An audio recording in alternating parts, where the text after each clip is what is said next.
Well, hey there guys. Today I got a really old padlock here. It's made by Yale. It's kind of got a very unique shape to it. Very old.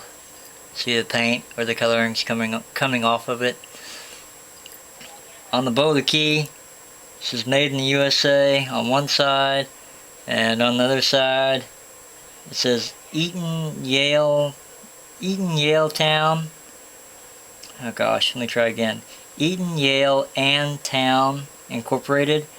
It says Yale on the main part of the bow of the key. It says LP3216. I know you guys probably ain't gonna be able to see it, but I'll try anyway. Let's look at that. Not sure if that's showing up. Probably not, knowing my luck. But it's all on there. You should be able to pick this lock open. And like I said, it works a little bit differently. You would think that the pin stack would be located here. The pins, if there are any, I'm not sure how this lock actually works, are located right here. So you're pushing these pins up or down depending on how you hold the lock. Just going to use a standard tension wrench here. Insert it at the bottom of the keyway, maybe today sometime. There we go. Should be able to pick this lock open. Like I said, it's extremely, kind of blows my mind how it works. Let's go in here. Standard hook pick. And you can see by tensioning it, the plug's fairly loose, but it's almost like you're starting off with a false set as much as that plug gives. Could just be because the lock is extremely old. See if I can get this picked open here.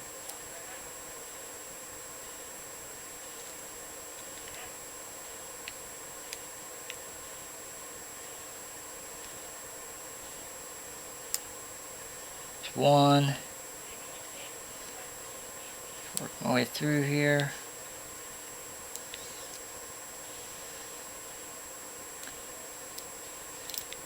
Try again. Maybe I overset something on that pass.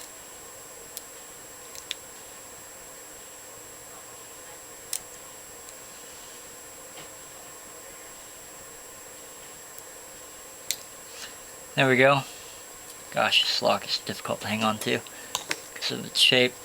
There it is. Picked open. Yeah. There's a look at the key bitting. Hopefully you guys can see that. Put this back on the shackle. Close the lock back up. And yeah, it's got a very unique shape to it. Here on the body of the lock it says Yale going down this way. And it's extremely old. I'm not sure where it came from. Bill sent it to me, but I'm not sure where he got this from. So thanks for sending that out. And as always, you guys have a good one.